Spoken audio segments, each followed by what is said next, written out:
جب میں نے تیرا چہرہ دیکھا ہے اے ملت اسلامیہ، جب میں نے تمہیں دیکھا ہے تو میں تمہارے عشق میں گرفتار ہو گیا ہوں.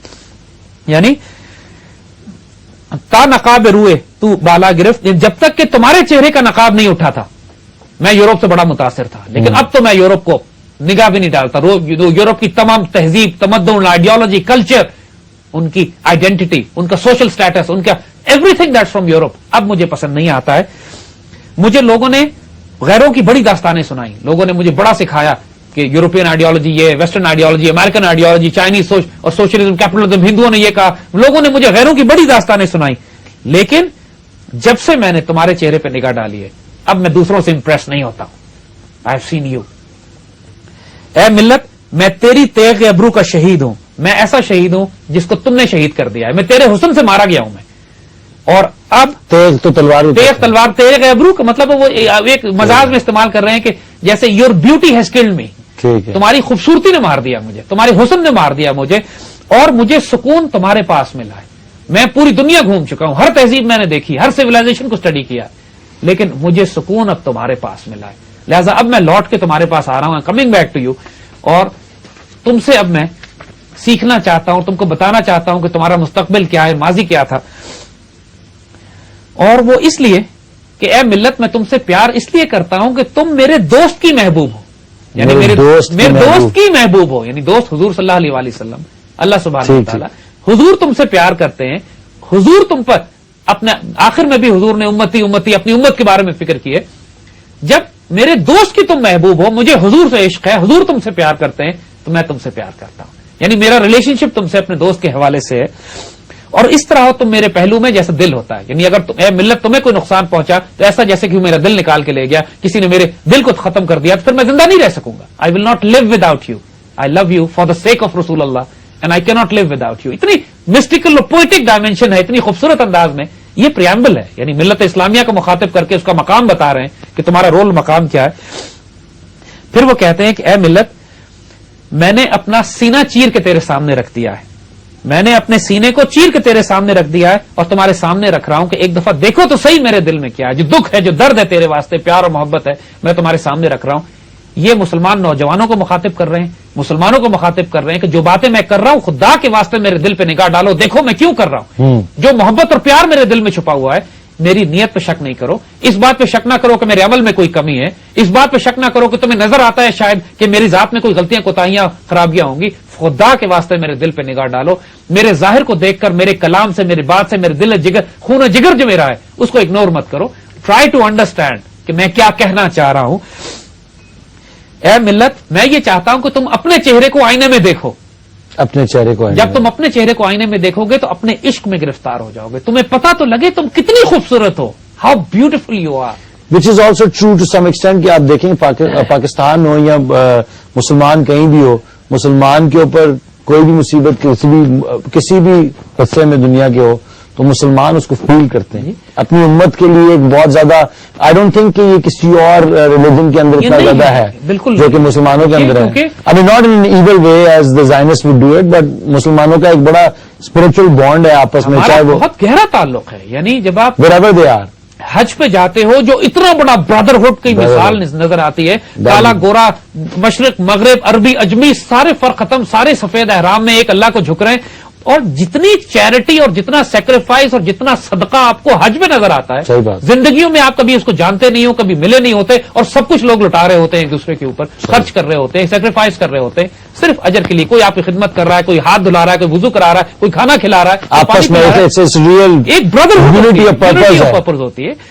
تو یہ امیزنگ کانسیپٹ کہتے ہیں ملت تو اپنے چہرے پہ نگاہ تو ڈال، تجھے اپنے چہرے سے اپنے آپ سے عشق نہ ہو جائے تو کہنا. یہ سب چیزیں دیکھنے کے لیے very intense. Let's take a break. Welcome back to the revolution. As we are progressing in our revolution, let's just conclude this show tonight, کیونکہ آج ہم نے رموز بے خودی اسٹارٹ کی ہے. It's a very powerful document. It's a very powerful document Ali. یعنی actually this document gives us goosebumps, I tell you that. یعنی ہم اس کو جب پڑھتے ہیں تو ہمارے رونگٹے وجود میں کھڑے ہوتے ہیں. And I feel that current going through me. And I somehow feel connected with my own nation, امت مسلمہ کو all over. یہ ملت کا تصور، یہ امت کا تصور جو اقبال دے رہے ہیں، یہ نیشنلزم میں پابند نہیں ہے. اور جس طرح وہ یہ بات کرتے ہیں کہ اے ملت تو اپنے آپ کو بھول گئی ہے, اپنے چہرے کو دیکھ تو صحیح آئینے میں, تجھے پتہ لگے تو کتنی خوبصورت ہے. اور پھر اقبال اب اپنی طرف آتے ہیں کہ میں یہ سب کیا کرنے جا رہا ہوں, میں تمہارے ساتھ کرنے کیا لگا ہوں. کہتے ہیں کہ میں تمہیں پرانی داستانیں ایک دفعہ پھر سناؤں گا تاکہ تمہارے سینے کے زخم دوبارہ سے ہرے کر دوں, زخم دوبارہ تمہیں لگ جائیں.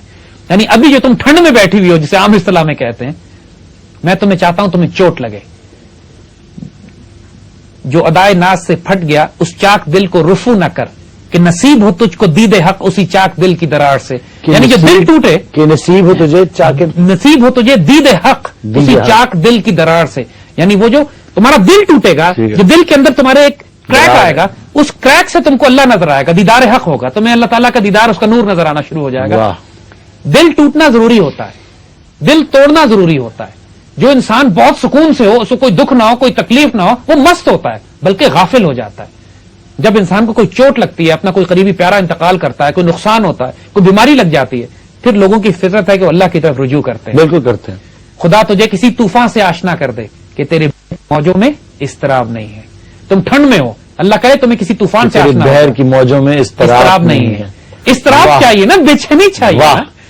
اقبال نے یہ جو کہا ہے کہ خدا تجھے کسی طوفان سے آشنا کر دے, یہ دعا ہے اقبال کی.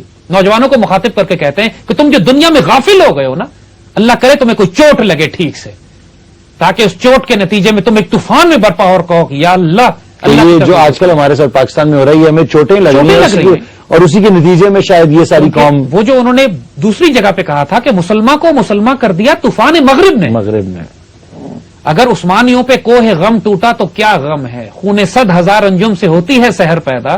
اگر عثمانی ترک مسلمانوں پر قیامت ٹوٹ گئی تو کون سا غم ہے؟ اس قیامت کے نتیجے میں ہی قوم زندہ ہوگی اور اٹھے گی. شہیدوں کا خون جب تک نہ جائے اس وقت تک قوموں کی آبیاری نہیں ہوتی, قومیں نہیں اٹھتی. تو یہی کہہ رہے ہیں کہ دیکھو یہ قوم جو اپنے آپ سے, میں تمہارے تازہ زخموں کو تازہ کروں گا, اور وہ قوم جو اپنے آپ سے ناواقف ہے, میں نے اب اللہ سے درخواست کی ہے کہ اس کو ہمیشہ ہمیشہ کے لیے دوبارہ زندگی عطا کر دی جائے. دیکھیے یہاں بشارت شروع ہو گئی ہے, یہاں پہ گلیڈ ٹائڈنگز آ رہی ہیں اقبال کی طرف سے کہ وہ قوم جو اپنے آپ سے ناواقف ہے, اب میں نے اللہ سے درخواست کر دی ہے. اپنا رول دیکھیے, اپنا رول یہاں پہ ظاہر کر رہے ہیں. میں نے اللہ سے درخواست کی ہے کہ اب اس قوم کو زندہ بھی کیا جائے گا اور ہمیشہ ہمیشہ کی زندگی بھی دی جائے گی. اب جو قوم عروج حاصل کرے گی, اب زوال نہیں ہے اس کو, اب اس نے عروج پہ ہی جانا ہے. اور پھر کہتے ہیں میں نے آدھی رات کے وقت اٹھ کے خاموشی, جب دنیا میں خاموشی چھائی ہوئی ہوتی تھی, میں اس وقت روتا تھا. دنیا سوتی تھی, میں روتا تھا. میں نے اللہ کے آگے گریہ ازاری کی, میں رویا, میں نے ہنگامہ برپا کر دیا, کائنات ہلا دی میں نے اللہ کے آگے رو رو کے.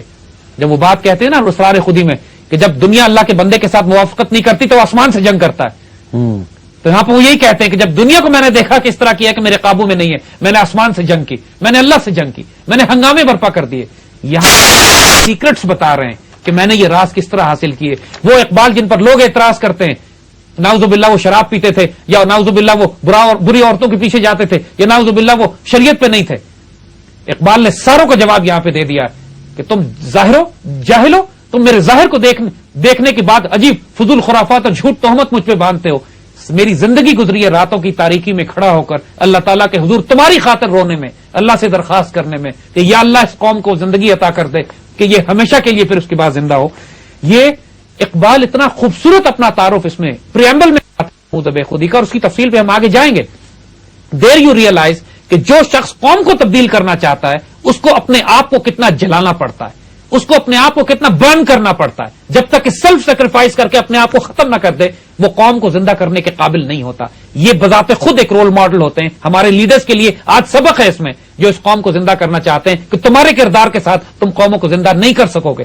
اس کردار کو فالو کرو جو اقبال نے کیا تھا, دا ریوائولسٹ, مجدد جو ہوتے ہیں.